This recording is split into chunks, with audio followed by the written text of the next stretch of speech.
Peace and blessings. Shout out to my YouTube, Instagram, and Facebook family. Okay, so guys, we gotta be real quick today. Just gotta talk about the topic real quick. I got some stuff I gotta do after this, but okay, let's talk about Karmelo Anthony. If you don't know who Karmelo Anthony is, we're not talking about the basketball player Karmelo Anthony. We're talking about a 19-year-old boy from Frisco, well, originally from Baton Rouge, Louisiana, who was convicted for murder in the first degree of a Caucasian boy. So we got a black boy, he's originally from Baton Rouge, moved to Frisco, Texas, and he was just convicted for murder of another, of a Caucasian guy. My bad, my brain's moving slow, it's a long day. But convicted for murder. Now, at the time of this quote unquote murder, he was 17 years old, right? But they then charged him as a man for this, as an adult, because that's a minor, but he was charged then for it as an adult, because you know they love charging us as adults, us black men as adults in the judicial system. So pretty much, long story short, goes Karmelo's a 3.7 GPA student in high school. He's the captain of the football team. He runs track. Great guy, never been in trouble, no problems, no nothing, right? And what happens is he goes to a track meet. He also runs track. He runs a 100-yard meter. I used to do the 400. No, that's the 400? Yeah, the 400. But he does the 100-yard meter dash. And at this track meet, all of a sudden out of nowhere it just starts raining, right? I guess they weren't expecting it. Just, you know. So what does any natural person do when it starts raining? You run for shelter. Now, Karmelo says he was invited to get under a certain tent from somebody that he knows from a different school. He's like, just come on over here, it's raining. So he goes under that tent. When he gets under that tent, the Caucasian guy comes up and is like, hey, you can't be under our tent. You got to get out. Karmelo says, dude, it's raining. I'm not going anywhere. Well, we all know how Caucasians, for some reason, through the legacy of slavery, feel as if they have ownership over black bodies. So he says, no, you got to get out now. Mind you, Metcalf is also a linebacker for his school that he goes to, so he's a big boy, right? They said he had at least 50 to 75 pounds over Karmelo. Karmelo's he's not a big guy. Then also Metcalf, the Caucasian guy, is with his twin brother. So imagine now you're Karmelo, a black man, and we've all dealt with this at some point in our life. Every black man knows. We've dealt with this when you're minding your own business, and all of a sudden, some white people show up and they just doing the most. So he says, get out, like it's the 1960s at a sit-in, and you're trying to buy a burger. This is whites only, right? Mind you, this is a suburb of Texas. This isn't, their parents do well. So, hopefully I'm not missing anything. So what happens is, this is what the witnesses are saying happened under the tent, right? And because we got to explain it perfectly. They say when they approached him, he said, I'm not going anywhere, it's raining. Let it slow down raining before I go out there or something. And let's just see what happens. So I don't want to get all wet. That's reasonable, right? If it's raining outside, I'm not gonna tell you to get out of here. And dude comes up to him and is like, apparently what Karmelo's saying is he's very aggressive and says, I'll beat your A, right? I'll beat your, I gotta stop cussing on here and messes up the algorithm, right? The other party and the friends, their little friends, the Caucasian friends, say he never said that. But what everyone does agree upon is Karmelo, they said, goes into his bag and said, hey guys, back up. You know what I'm saying? And they say that Karmelo says, touch me and you'll see what happens. I'm not sure if I believe that. I wasn't there. I'm not sure if I believe that. I feel as if these kids have been coerced because they took the witness stand saying this. The Caucasian kid pulls out a knife. What in the world? My bad. The Caucasian kid pushes our brother Karmelo Anthony. Pushes him. Puts his hands on him. Boom. First is, get out of here. Now you're putting your hands on me? Karmelo then takes out a knife and just stabs him. Right? The brother stabbed him. He's in fear of his life. Stabs him. And he runs off. It's a fight. He's about to get jumped by two big white boys. So he pokes him and runs off. What ends up happening, the Caucasian kid ends up passing away. They find him later on inside the arena or whatnot. They arrest him. And this is what the police officers say. The police officers say that when they arrested him, he says, shoot, I wrote it down. Where did I write it down? He said, okay, I didn't write it down. He said something to the degree where he said, I was defending myself. I was defending myself. They said, well, you've been allegedly that you just stabbed somebody. He says, and the police said that he said, ain't no alleged, I did it. Bro, I'm not believing none of this. How do you go from being a 3-point GPA kid, football player, to a murderer, gangster killer? That's rare, right? Then you see his parents, 2-parent household. Anyway, Christian family, whatnot. So what happens after that, right? He goes to jail. He gets charged with murder in the first degree. The community helps out. They raise about $600,000 for him to get an adequate lawyer. Oh, man. Are y'all ready? Are you ready? All right. But anyway, they get a good lawyer to get him out. Now, he makes bond. So now it's jury selection time. Mind you, he's in a suburb of Texas. He's in the South. There are 3 jurors on 3. There's 12 jurors. 3 are black. The prosecutor somehow, if you know the law, prosecutors can remove juries. I think they get like at least 3 where you don't really have to explain. You just kind of like, we don't want that person. But if it's more than 3, you have to have a good reason. And so what the prosecutor was just like, these 3, one's a teacher, and we think they might be a little too sympathetic towards children. So we want to make sure that but really these 3 are the only 3 black jurors on the jury. The only 3 black get kicked out. And if you don't understand what's going on, like, as a black man, I understand what he went through. I know it. I've been places where you just get hostility from white people just out of nowhere. They never put their hands on me. Because, like Karmelo, my one thing is, you can say what you want to say, but do not put your hands on me. Do not do that. Because at that point, you are violating me as a man, as a human being. And ain't nobody, I can't walk this earth knowing that somebody violated me like that as a human being. Say what you want, call me whatever you want. I don't care. So anyway, they go to trial. Everyone, the defense attorney, which everyone's looking like, where'd y'all get this guy from? But he puts in what they call a Batson motion. Batson motion is when it's when prosecutors or a defense attorney wants to remove a juror because of someone's race, right?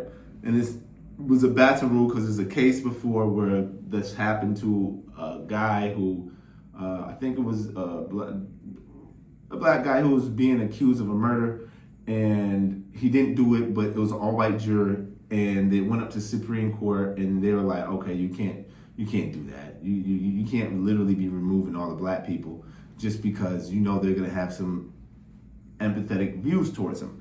And then also, if you look at like the Scottsboro Brothers, if you know what that is, the Scottsboro Brothers, about 9 black men. This is back in like in the 1930s, where they were riding a train. They get into an argument with some white guys. A little altercation happens.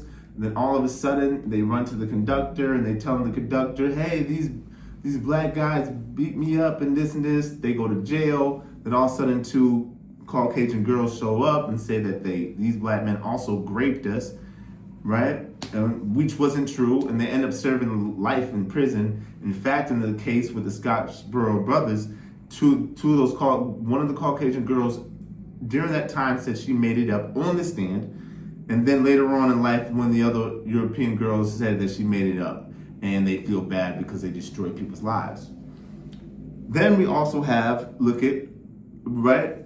So anyway, that's one of the Batson's motions is you can't remove or you can't do that, because my experiences as a black man, I understand the police are probably lying. Those kids are lying.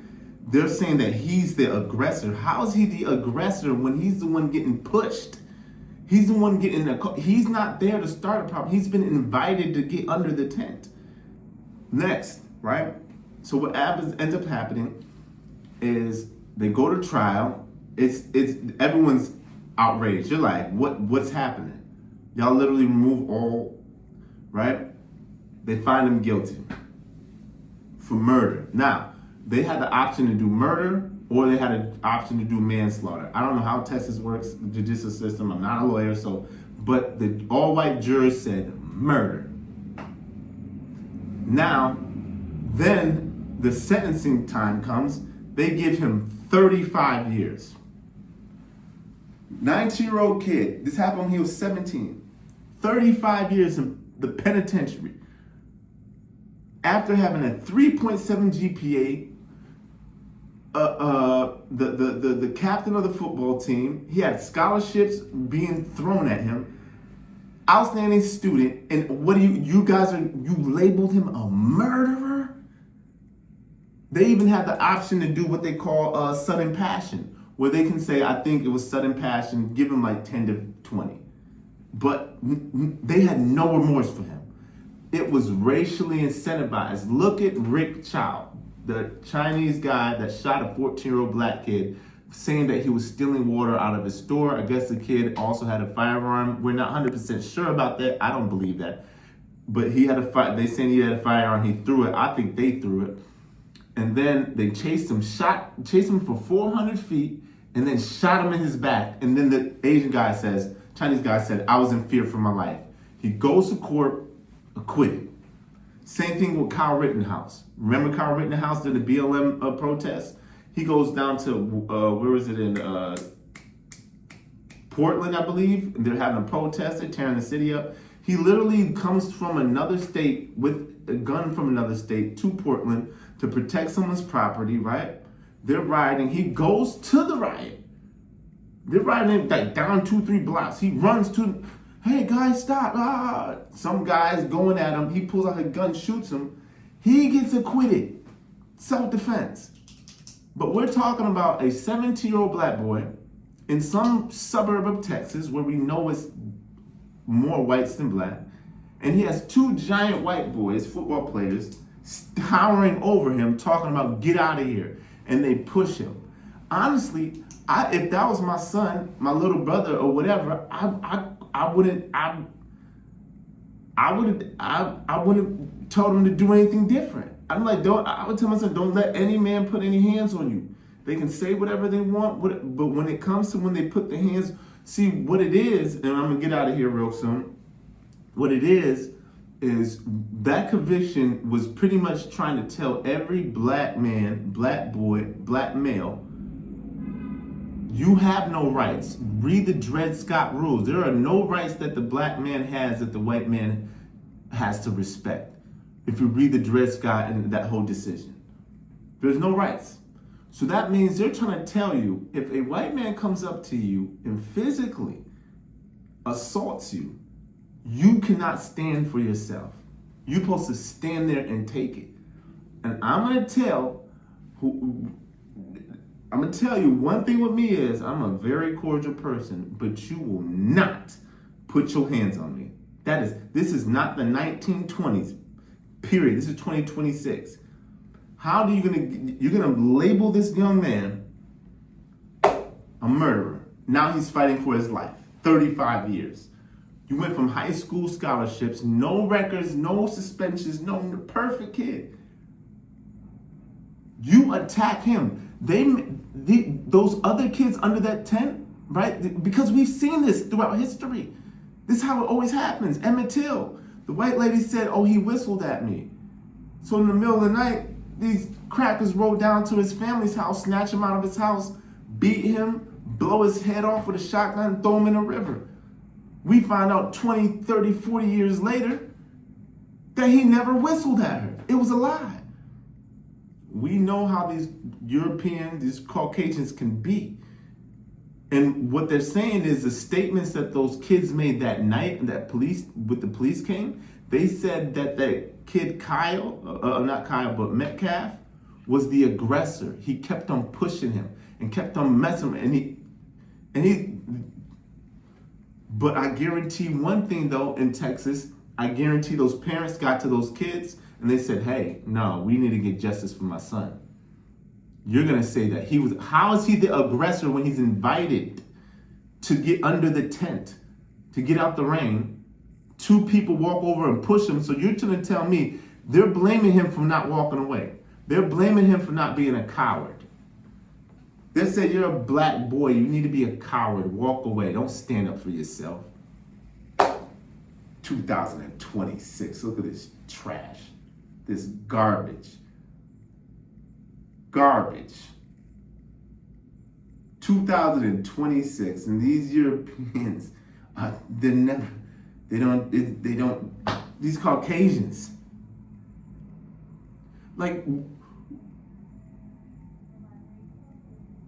But I'm going to finish with this. Back in the sit-ins, this is like when the sit-ins happened, the Freedom Riders. They would go to restaurants and sit there, and random Caucasians would walk up and, "Get out of here, boy.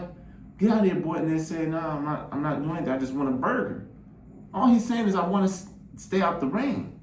"No, this is not your tent. Get in." And we know that Texas, those good old boys, right? That was the energy. I know it. That's why they took the black jurors off. Because they know exactly what happened. And he stood up like a man. And I'm gonna end with this. To my young brother, Karmelo Anthony. Hold your head up, man. Yeah, you're gonna go down there with the guys. There's a long legacy of this. You're not the first one and you're not the last one. Wrongly convicted. The judicial system in America is a joke. It is no justice. But hold your head up. Because guess what, Karmelo? You are amongst the greats. Martin Luther King went to prison. Malcolm X went to prison. Marcus Garvey went to prison. Kwame Nkrumah went to prison. Nelson Mandela went to prison. Jesus went to prison. The greatest of us have been to prison. Mumia Jabbar went to prison. And hold your head up. Use this as a time to get right with God. File that appeal, because once it gets to the next step, the federal system, but once again, Donald Trump being president and Mitch McConnell, who was the speaker and the head of the Republican Party for years, what they were doing the whole time was flooding the federal system with Republican conservative judges. And you're in Texas with Abbott, they call them Hot Wheels. You got a fight on your hand, but tighten up. It's time to be a man. It's time to be a man. You're 19. I'm sorry. We don't get to have childhoods like that in America. This place is hostile towards us, and that's why I keep saying to the young brothers, get right mentally and spiritually, and get right with God. There's a war going on us out here. There's a real war, and if you're not able to see it, all that basketball, rap music, it's going down out there. If you're not prepared for it, something like Karmelo can happen to you. You know what I mean? But I really can't tell them to do anything different. We couldn't tell the brother to do anything different. He didn't do anything wrong. The only thing he did wrong was he told a white boy, do not touch me. He told a cracker, do not touch me. He told a Caucasian, do not touch me. And if you touch me, it's going to be a problem. He touched him, he pushed him, and he found out. He spoke self-defense. I don't know where you get off people thinking you could just put your hands on people. Not all of us are built the same.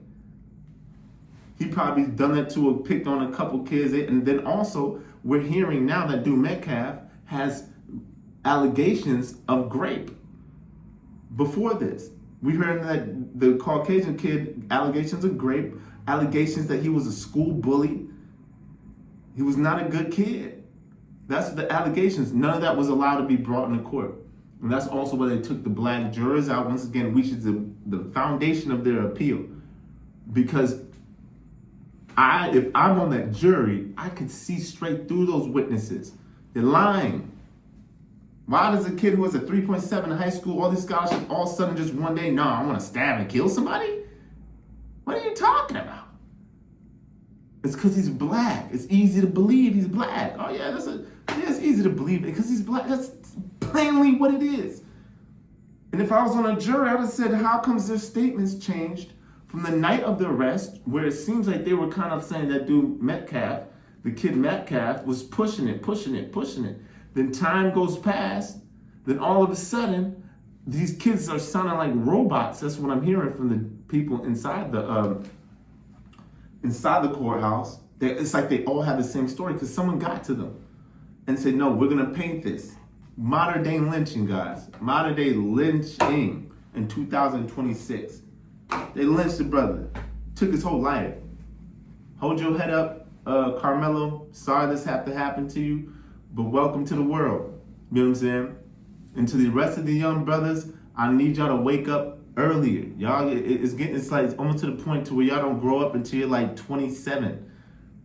You need to grow up fast because the world is not gonna play with you. They're not gonna give you a second chance. They're gonna hear any excuses. The prison industrial complex is a real thing. And you're the number one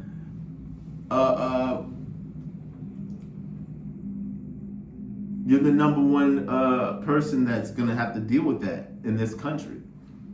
And if you don't wake up, see, that's the reason why I keep telling y'all. And then with these celebrities, you see any of these celebrities, black celebrities, talking about Karmelo? Do you see LeBron James? All I'm seeing is Kai Cenat starting Streamer University. Fuck Streamer University. Fuck that.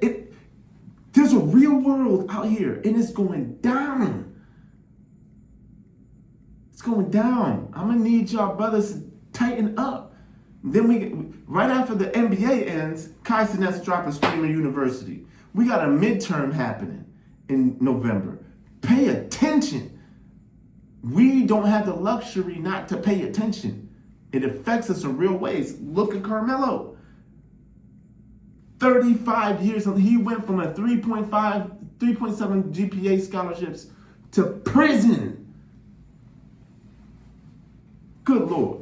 Good kid. And if that can happen to a kid like that, good kid. Got attacked, assaulted, stood for himself, and they said, since you stood for yourself, you're going to prison. What? Rick Childs, a 14-year-old black boy, they say stealing from the store. He runs. There's no video of them dropping a gun. Also, too, with the kid